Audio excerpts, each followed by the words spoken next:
火力圧制だ。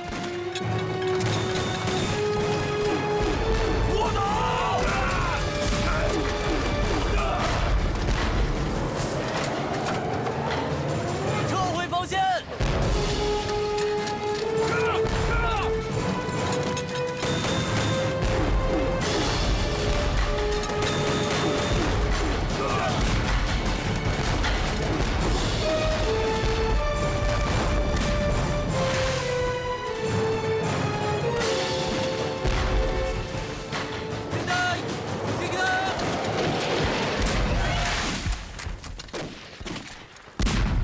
报告团长，我们团长让我来问你，可不可以撤了？再坚持一轮。是。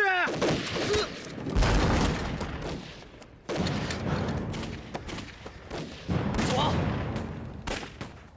开火！你给我狠狠打！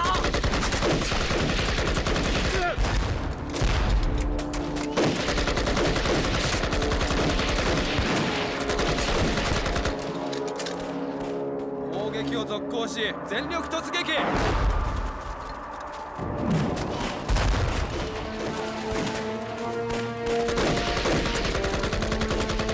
小李，差不多了吧？差不多了，撤！兄弟们，往红石谷方向撤！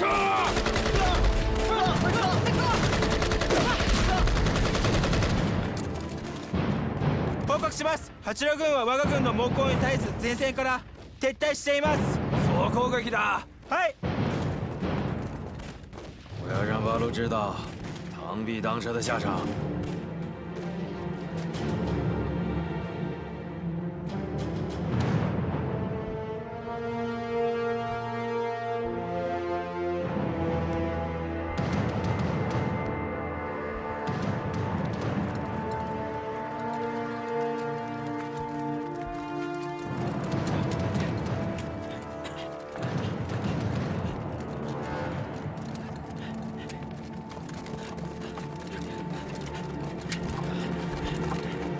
快快，准备！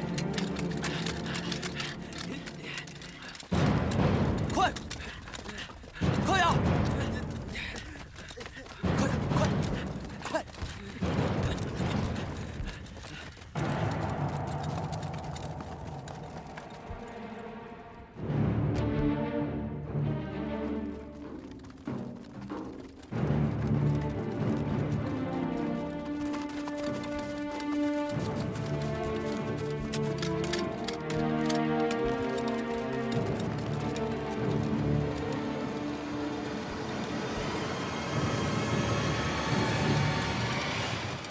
打！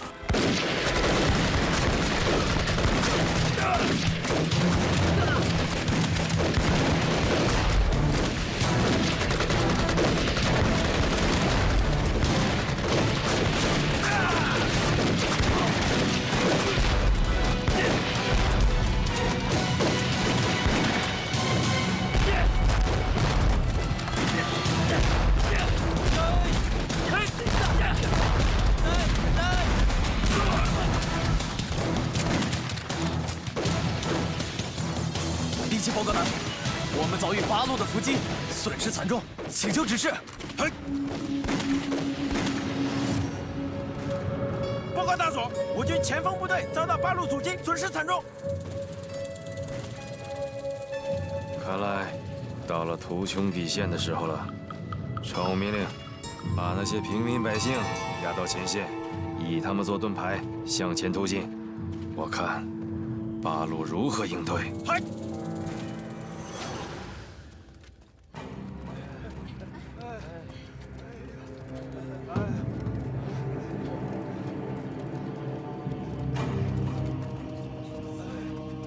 老百姓，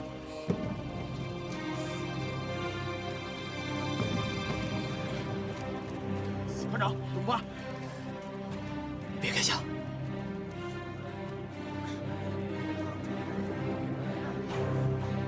怎么办？还打不打？他娘的，小鬼子太卑鄙了！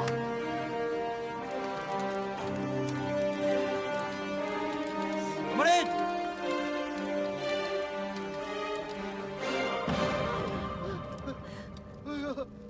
这帮狗日的，村长怎么办？必须设法营救这些百姓，不然再拖下去，他们全都会被鬼子杀死。报告大佐，八路龟缩不出。龟缩。传我命令，压着那些老百姓向他们埋伏的地方突进。如果他们还不出来的话，就每隔15分钟杀掉一批。我看他们到底能坚持多久。嗨！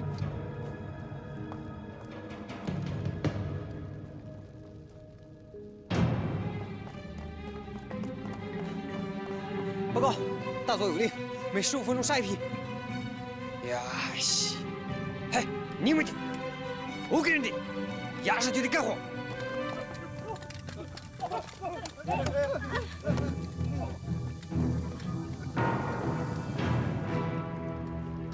八路军，你们出来投降吧！如果不投降，他们将统统死掉。参谋长，八路军，跟我来，出来投降吧！如果不投降，他们将统统死掉。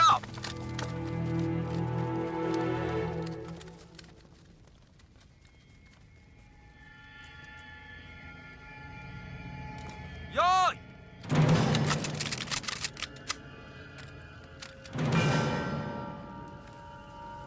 ！5、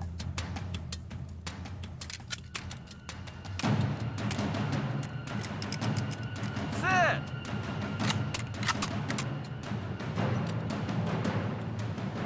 3、2。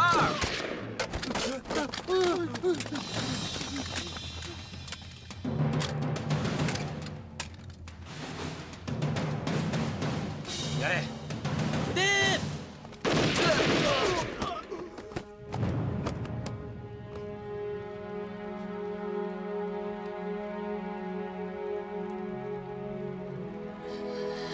小鬼子，我日你老了！别动！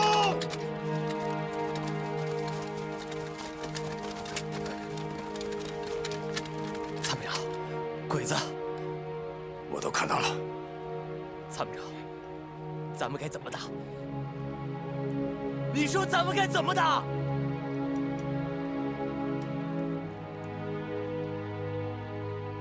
不打，先救老百姓。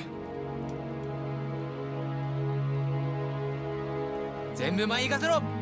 行け。止まるな。早くしろ。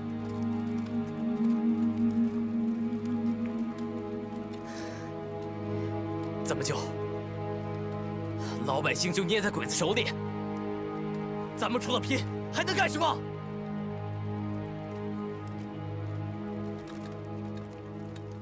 八路军听着，我给你们1分钟时间考虑。如果你们不投降，这些老百姓要统统的杀掉。就换。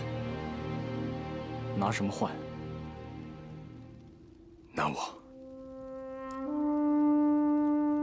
鬼冢的弟弟和他最好的朋友都死在我的手里。我相信拿我跟他们交换的话，鬼冢一定会非常感兴趣。我不同意。我也不同意。你这跟去送死有什么区别啊？陈天放同志，你是这次行动的总指挥，你这样孤身犯险，是对大伙和你自己的不负责。是啊。这些我都明白，可是现在怎么办？我们别无选择。你们放心，我会见机行事的。记住，一旦交换成功之后，你们马上对这波鬼子展开攻击，一定要吃掉这伙鬼子。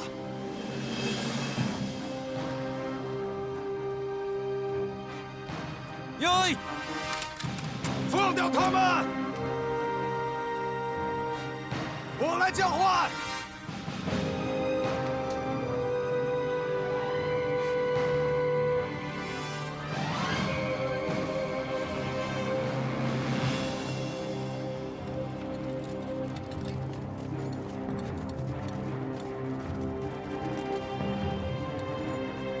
我是陈天凤，去告诉鬼冢，说拿我来交换这些百姓，怎么样？你去报告大佐，陈天放出现了。嘿，报告大佐，陈天放出现。陈天放在什么地方？就在对面。他说愿意用他来交换这些平民。交换。走。报告大佐，陈天放出现了。他说，他要用自己来交换这些人质。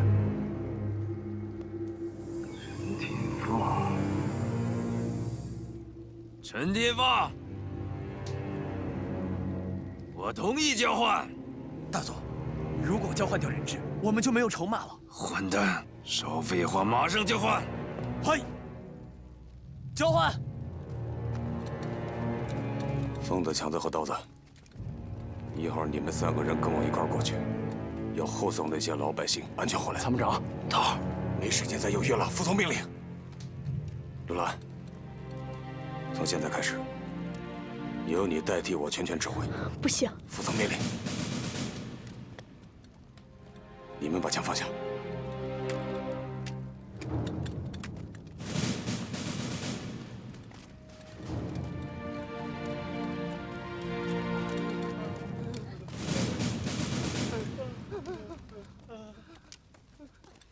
大家戒备，全体戒备。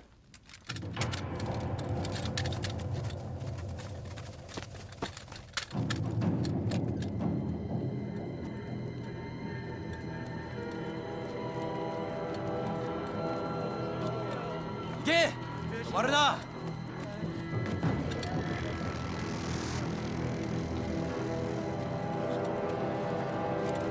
百姓都站住！陈天放，一定，一个人，滚！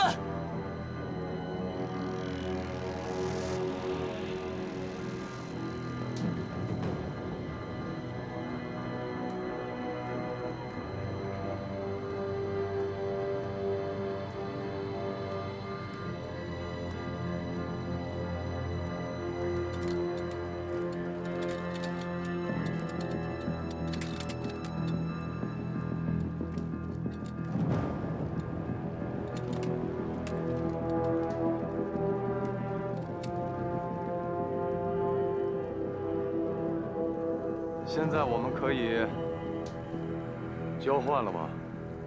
よし。阿信。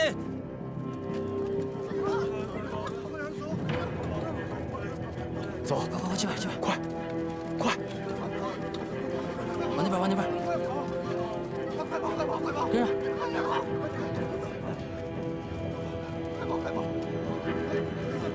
快，这边，这边。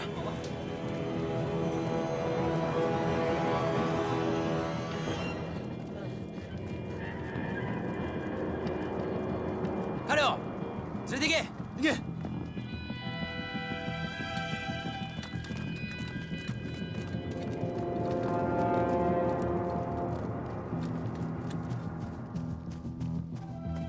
百姓已经安全了。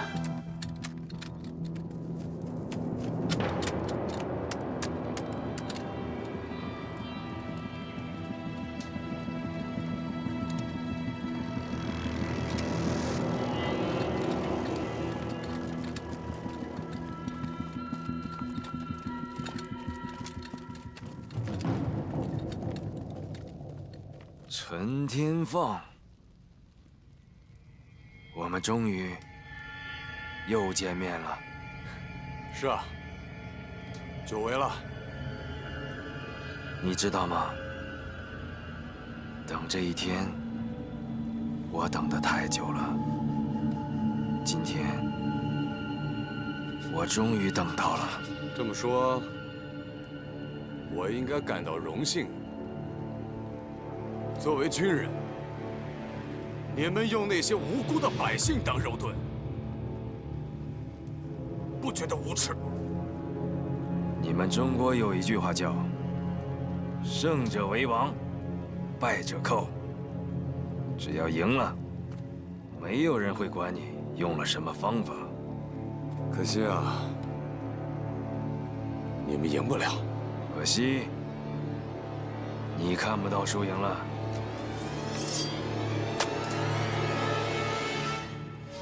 因为你，我失去了我最好的朋友和我唯一的弟弟。我马上就要用你的血为他们祭奠。那是因为他们都该死，你也一样。動くな。今日はこの手であいつを殺すのだ。命令がないと誰も動いてはいかん。下がってくれ。閣下，下がるんだ。いやいや是呀。啊，害怕了？再来啊！呀！呀！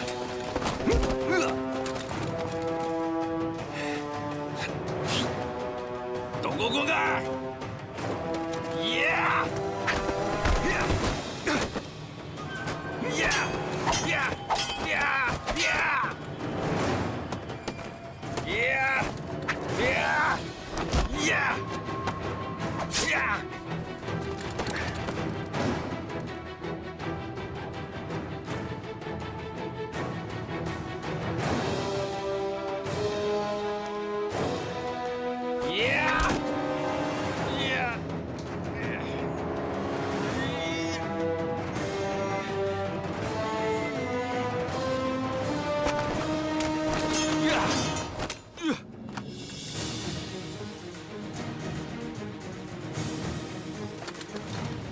閣下，石田、新天砲に向けて撃て。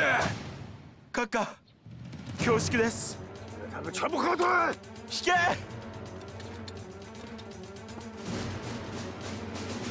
命令を聞け。ほっとくんだ。新天砲を撃ちなさい。陈天放，你也不用得意，我们一定会一起死。疼吗，冉一人？好着呢。お前ら聞いてないのか。この私を奴らに恥ずかしめられて死ぬのが見たいのか。全員私の号令を聞け。撃て撃て。閣下、本当にすいません。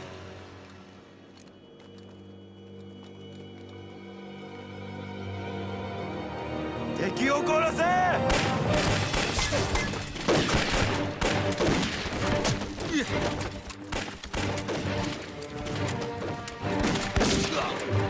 閣下！参谋长！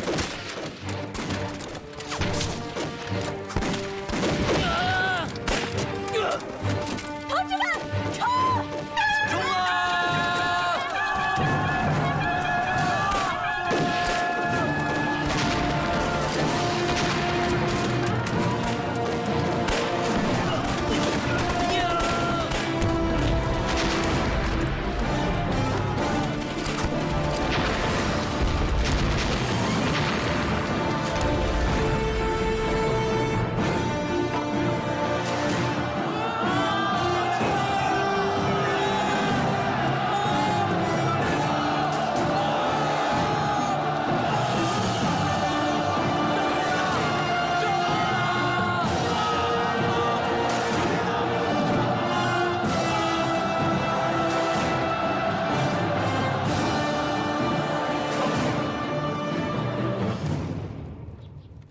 ！1945年8月15日，日本宣布无条件投降。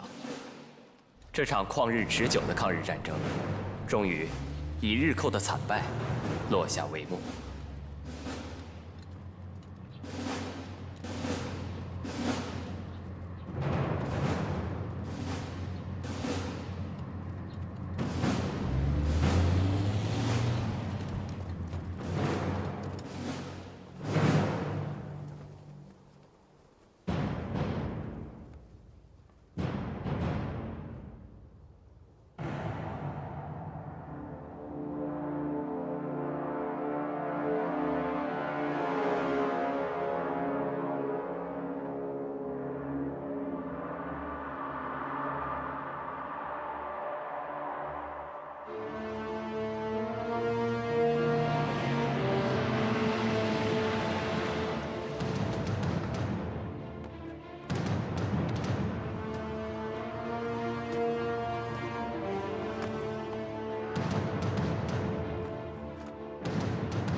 听长官。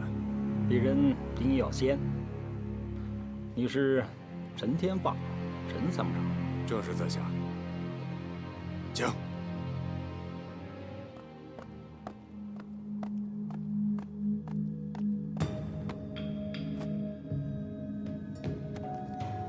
大日本帝国华中派遣军少将村山弘毅，奉司令长官冈村宁次之命，向贵军投降。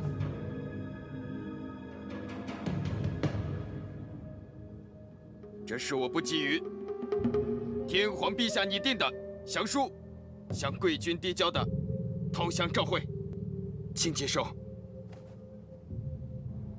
慢。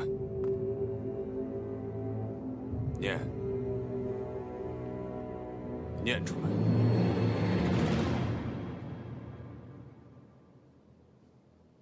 从即日起，日本帝国政府及日本帝国大本营宣布，向联合国最高统帅无条件投降。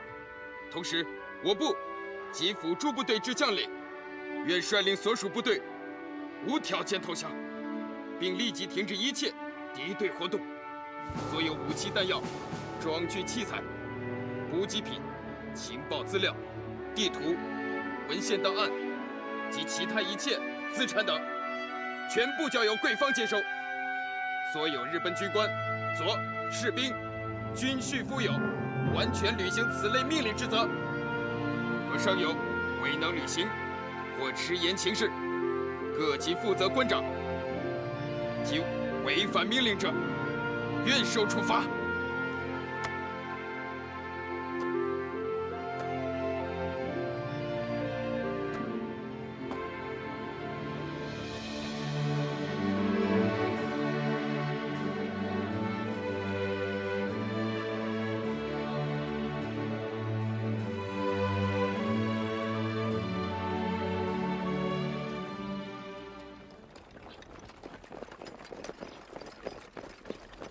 1946年6月，国共两党的军队在鄂豫爆发大规模的武装冲突，一场长达3年多的内战就此开始。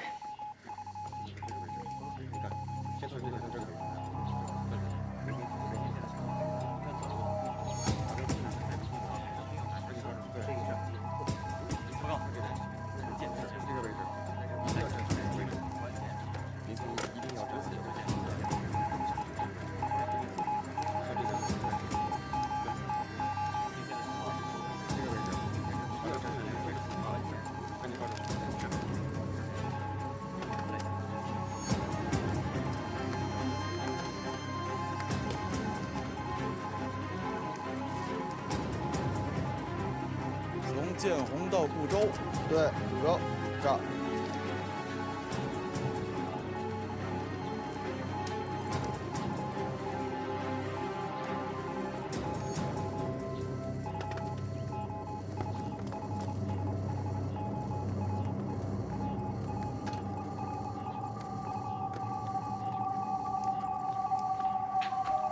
报告司令员，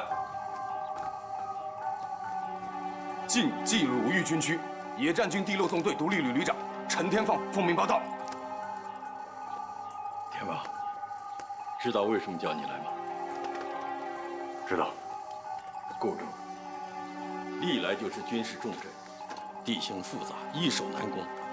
现在驻守固州的101集团军司令刘宏元是位抗日名将。我听说他向来以国家大局和百姓的利益为重。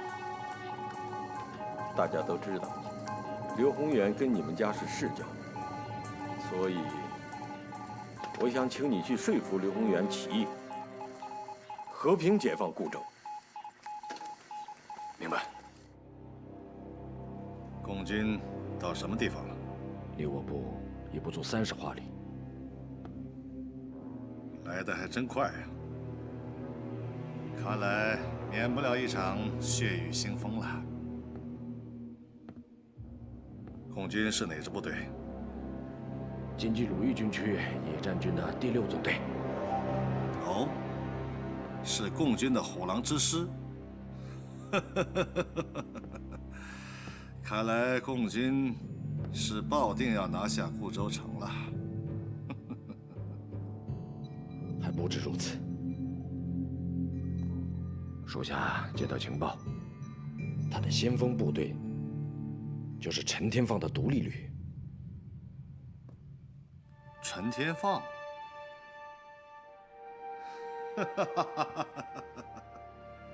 弄来弄去，我还要跟一个侄子辈的人兵戎相见，真是天意啊！司令，你也不必负担过重，国家大义在先。既然陈天放非要与我军为敌，那也只有割袍断义了。不说这些，那个姓丁的到哪儿了？王副官已经去接了，应该马上就到。只是这个时候委员长派人来固州，怕是别有深意吧？不就是我说了一些内战上的言论传到他的耳朵里去了？不用怕，老子做得正，行得端，有什么好怕的？啊？话虽如此，可现在是非常时期，司令还是小心为上。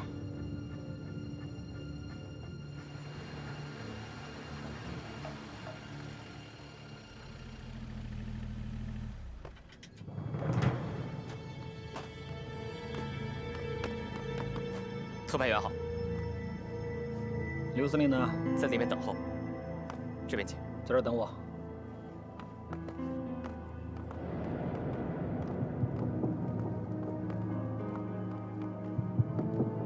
这边请。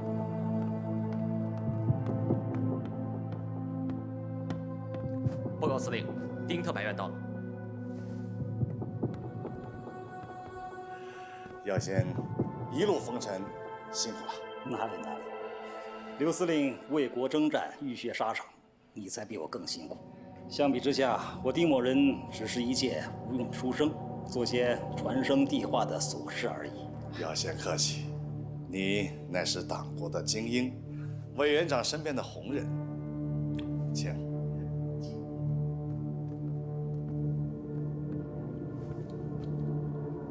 看茶。是。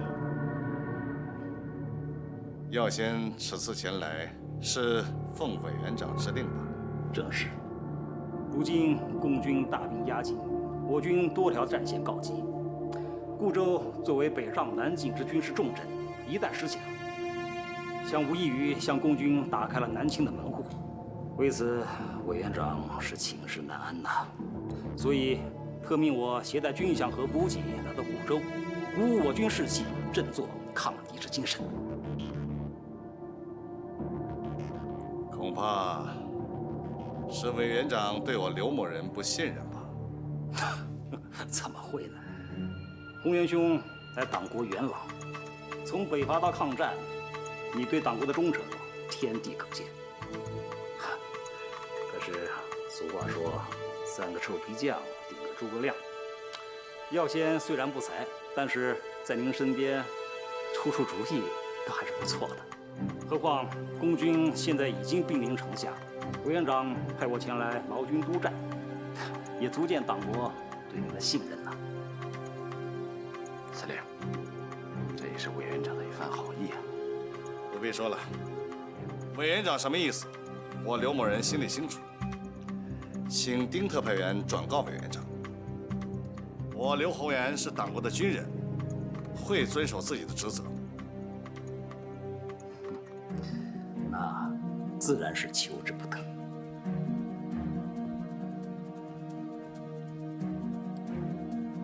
司令，丁特派员，孙军长，请喝茶。药仙，你远路而来，一路辛苦，我军务在身，就不多陪你了。既然如此，那我就不多打扰了。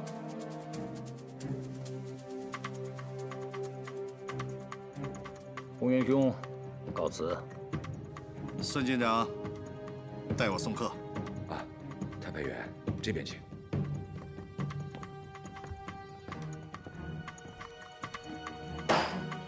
司令，怎么了？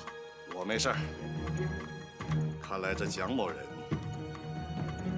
是想杯酒释兵权呐。不识抬举，还真以为他是一帮诸侯了。特派员息怒，刘司令生性耿直，脾气不好，但对党国的忠心却是毋庸置疑的。最近可能战事烦心，所以您可千万别往心里去。烦心？我看是2心吧。孙军长，我听说目前城外的共军首领有刘司令的晚辈旧识。您说的是陈天放？对，就是他。我听说这个陈天放还曾经受过委员长的嘉奖。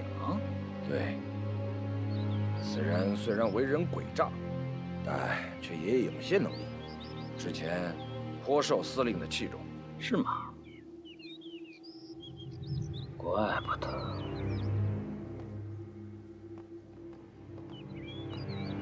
好，孙军长，晚上一起吃个饭如何？求之不得，我马上去安排，给您接风洗尘。那好，麻烦你了。不客气啊，再见。再见。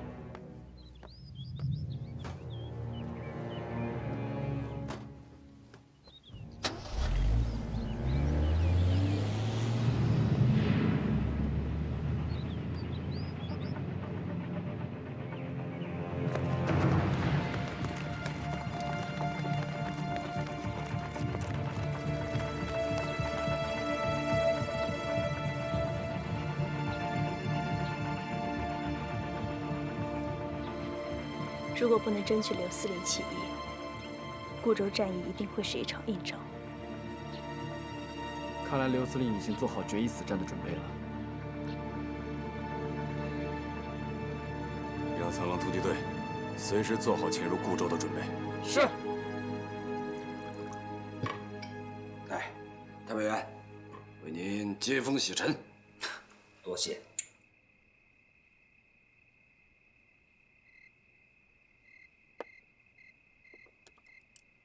孙军长，现在固州城防布置的如何了？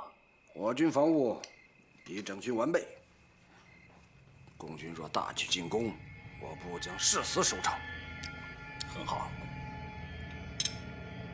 不过，我总觉得刘司令似乎对固州一战有抵触情绪。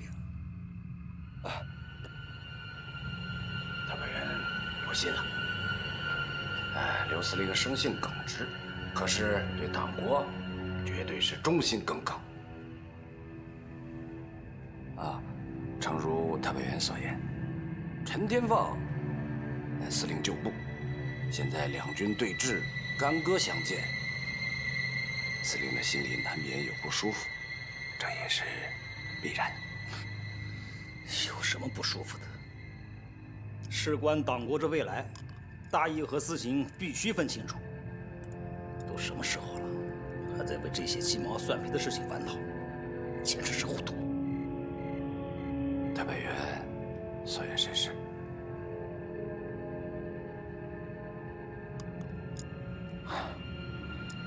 孙军长，请。孙军长，我想委托你一件事。特派员请讲。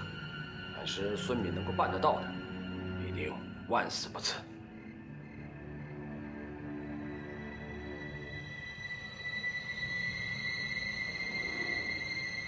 秘密监控刘洪元的一举一动，一旦发现异常，立即向我汇报。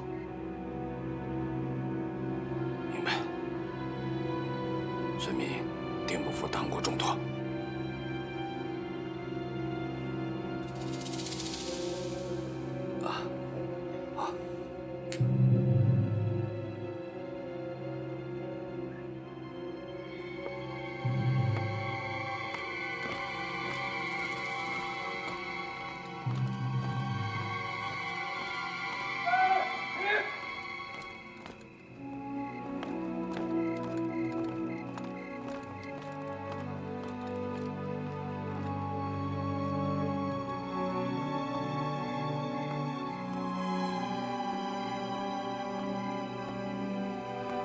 止步！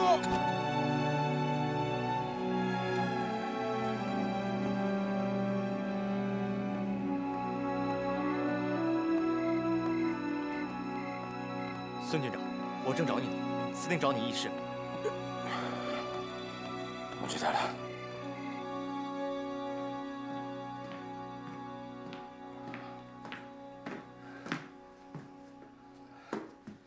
司令，您找我？喝酒了？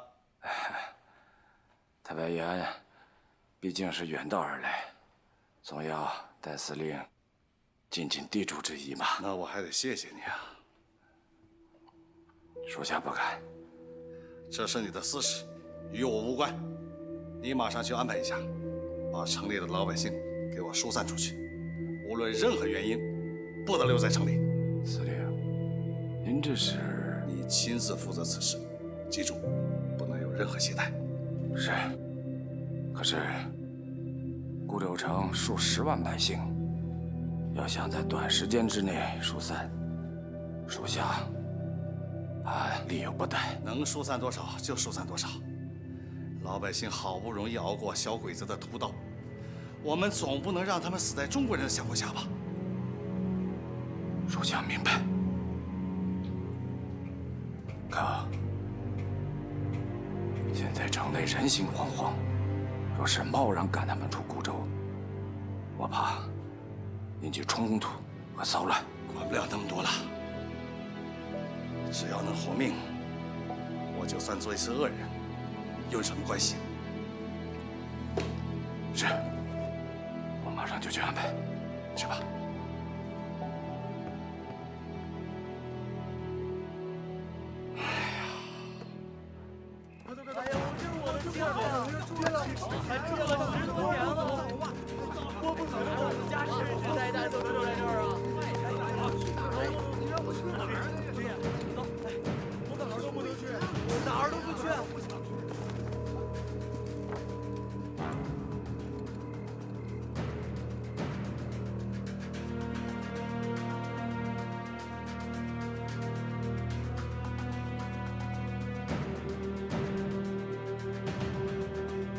国军阵地采用了密集防守的模式，每50米安排了一个火力点。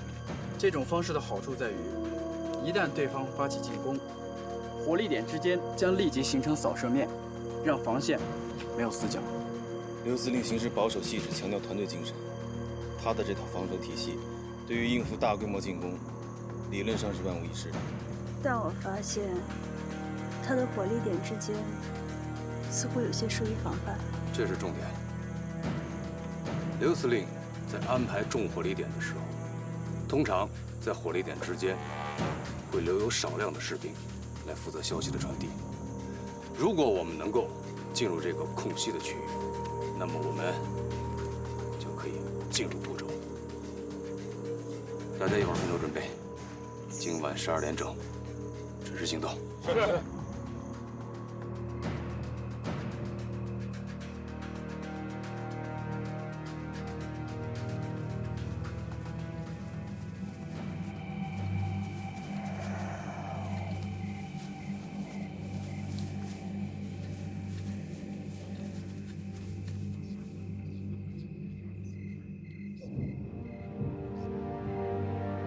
旅长，干不干？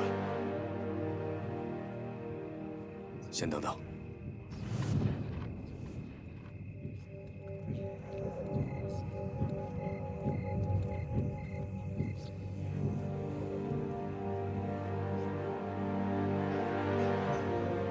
有什么情况吗？报告，没问题。继续监视。是，走。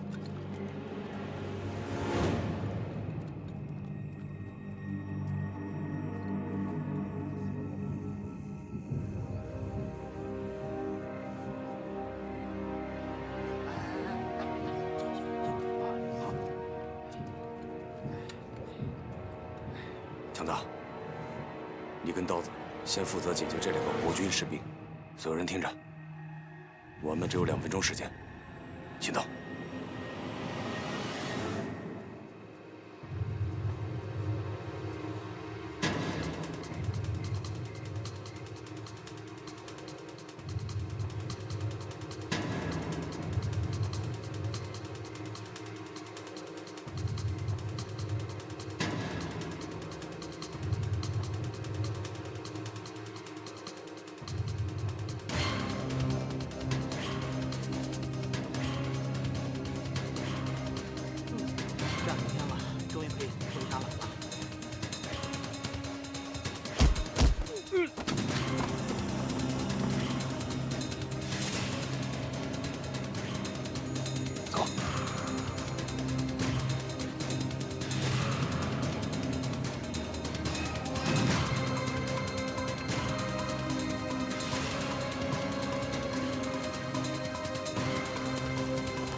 人呢？啊！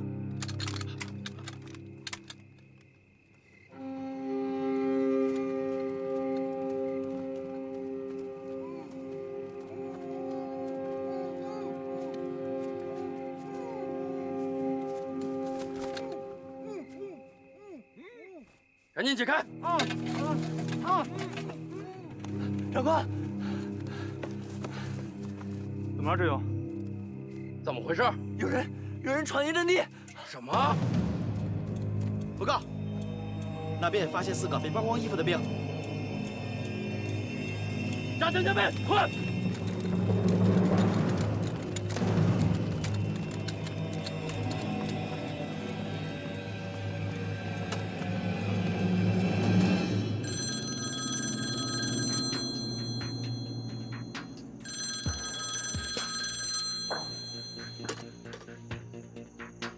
喂，报告军座，我军防线有士兵遭到不明身份者袭击。什么？袭击者下落不明，马上封锁防线，全力戒备。有情况马上向我汇报。是。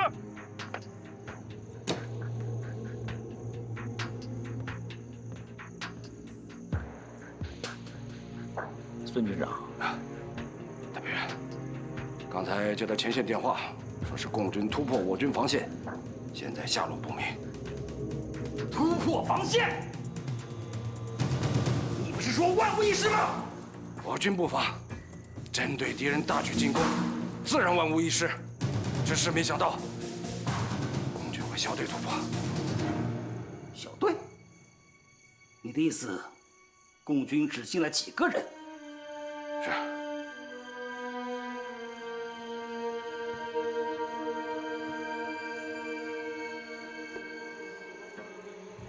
值此关键时刻，这几个人冒险闯入固州，到底想干什么呢？孙军长，马上调一个连，攻去司令部，快！是。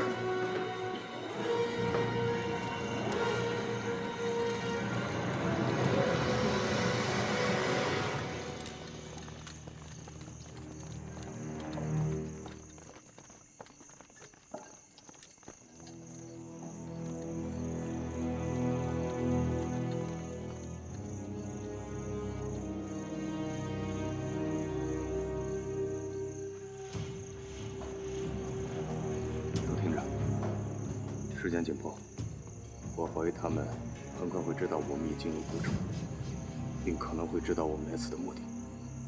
冯大，一会儿等我进去之后，你们迅速警戒，并找好退路。万一出现什么紧急情况，立即通知我。是。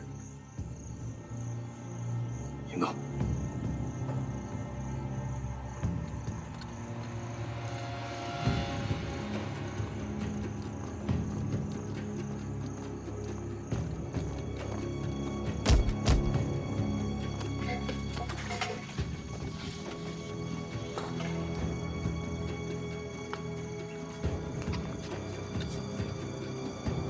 豆子，你们俩迅速去外围警戒，一旦发现任何情况，立即向我汇报。是。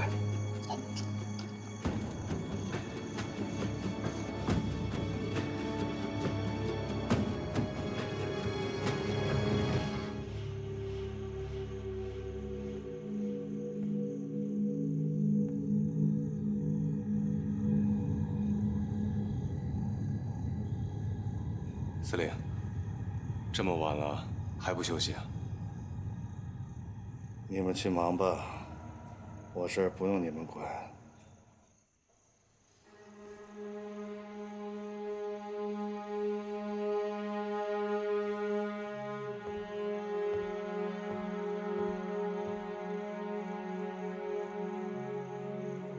坐吧。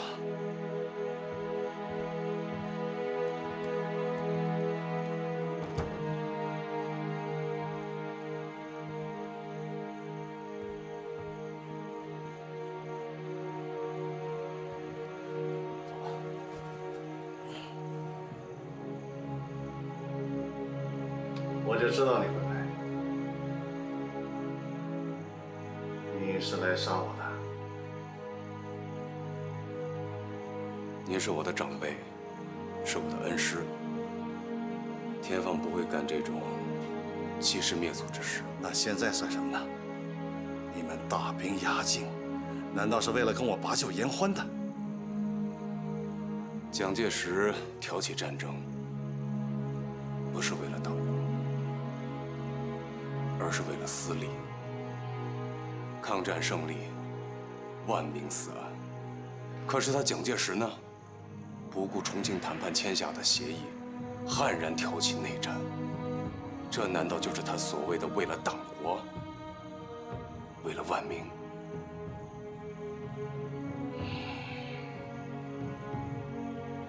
就算你说的对，可我刘某人是党国的栽培才有了今天，是为知己者死。无论这场战该不该打，我刘某人别无选择。老师啊，您有选择。既然您自己都觉得这场战争不应该发生，那您为什么还要打下去？军人以服从命令为天职。可是为了这场毫无意义，甚至祸国殃民的战争，不值啊！无论如何，我不能背叛党国，我别无选择。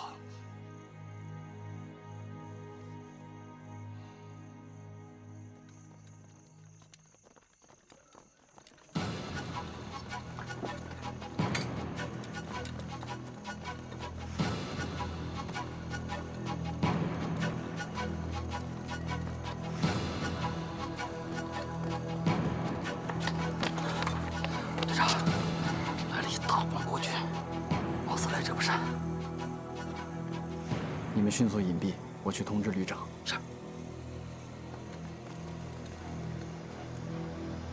国父中山先生曾说过：“天下为公，应以天下为己任。”他还说，做人最重要的事情，就是应该懂得怎样去爱国。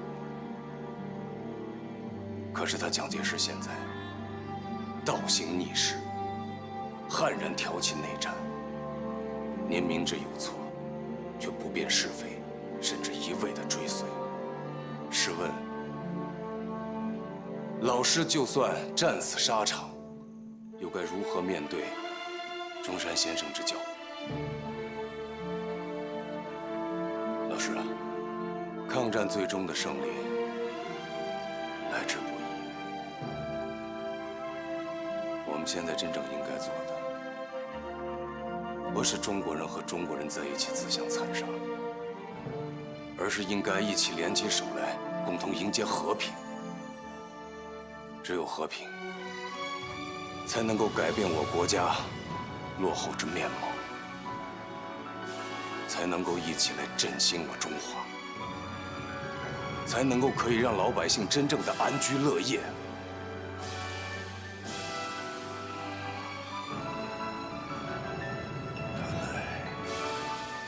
我是老了，天放，你说的对。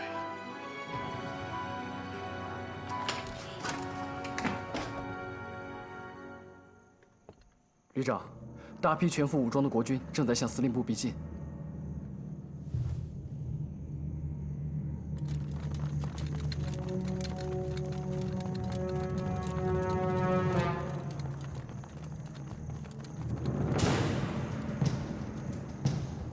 连个警戒都没有，看来还真是不同寻常啊！包围这儿。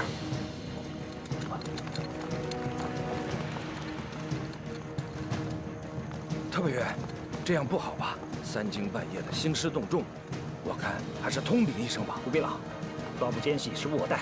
再说，这也是为了刘司令的安全着想。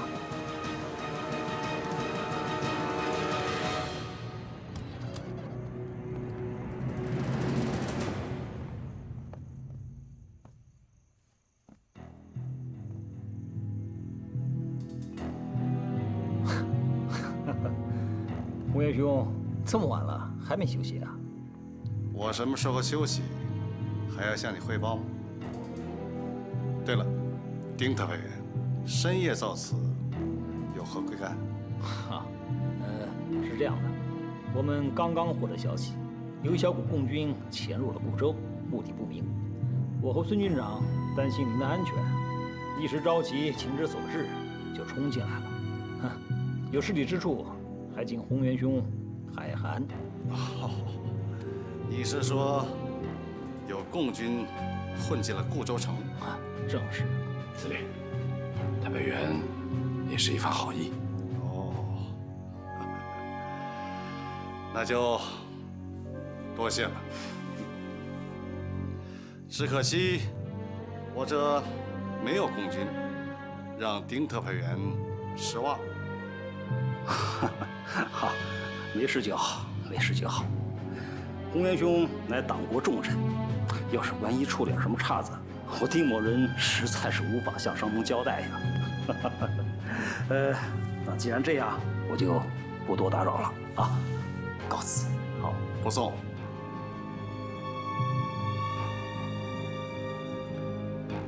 那司令，我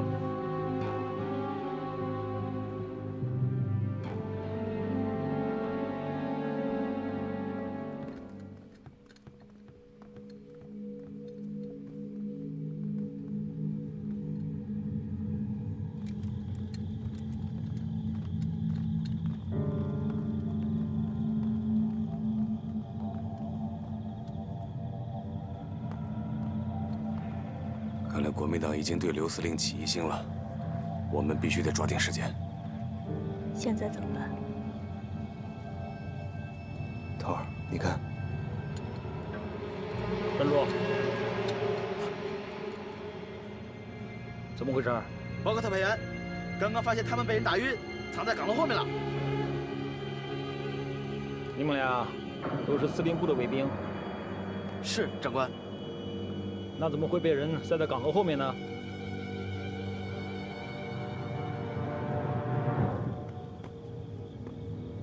你们两个要仔细应对，不许胡说，否则就地正法。可是，如果知情不报，后果会更严重。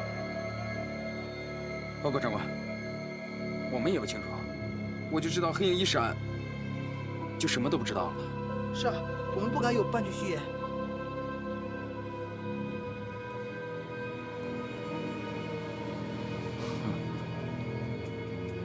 孙军长，你认为偷袭卫兵的会是什么人？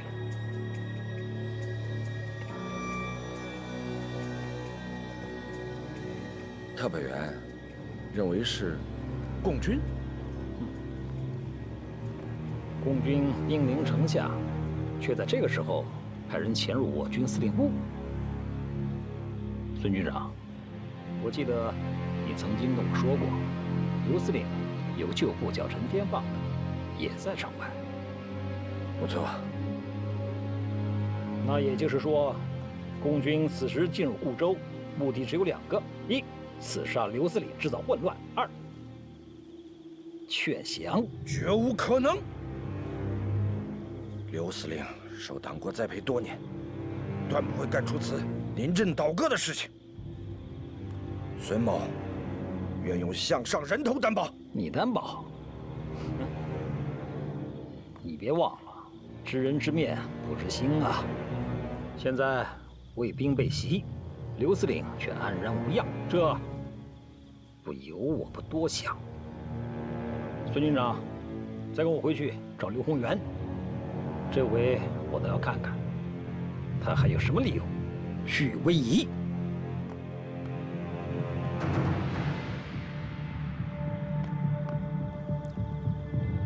他们会不会已经发现咱们了？先静观其变。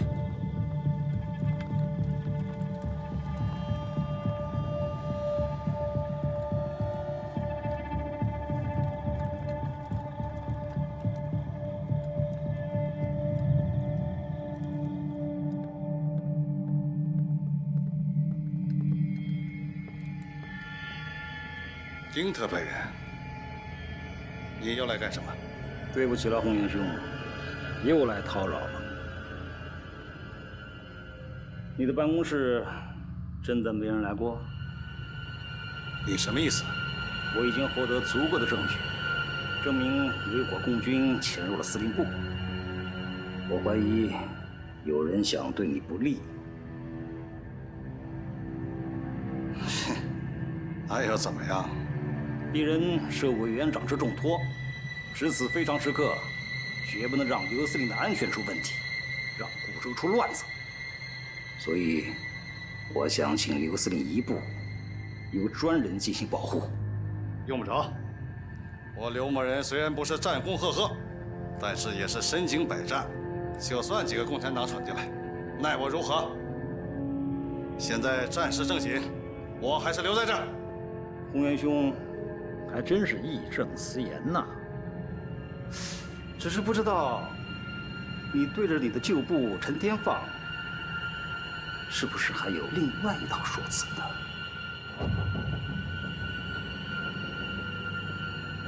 你这话到底是什么意思？共军潜入司令部，明摆着目的只有一个，那就是你。可现在司令部的卫兵遭袭，而你却安然无恙，这不由我不怀疑，刘司令和共军是不是已经达成了什么私下的交易？放屁！你这是欲加之罪，何患无辞？非常时期，我不得不更加小心。请刘司令到军部别院休息。你们敢！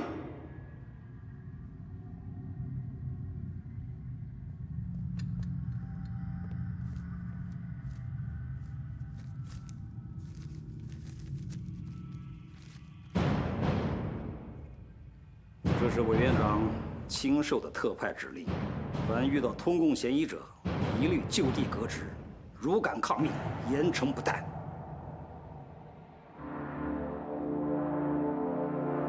怎么？难道你想背叛党国，抗命不遵吗？哈哈哈哈哈哈！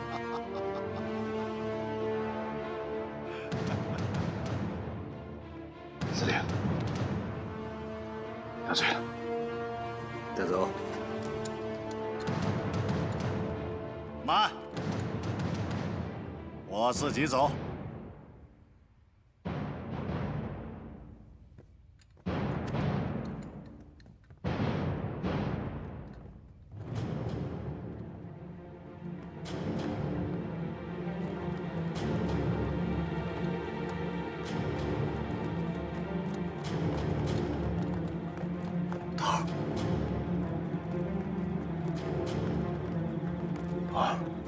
还是先救人吧。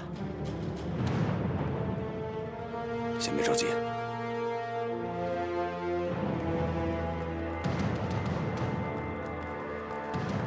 头，那怎么办？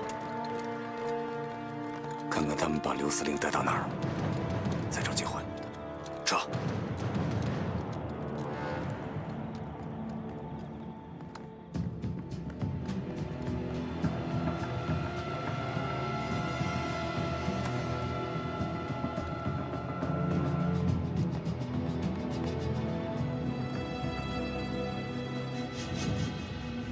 洪元兄，委屈你先在这儿待2天，兄弟定会查明真相，洗清你的嫌疑，到时候定当向你负荆请罪。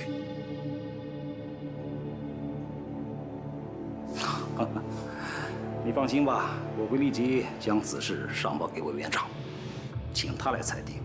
如果你真的没有通共嫌疑，到时候就算把我千刀万剐，我也认了。洪元兄，你好好休息，告辞。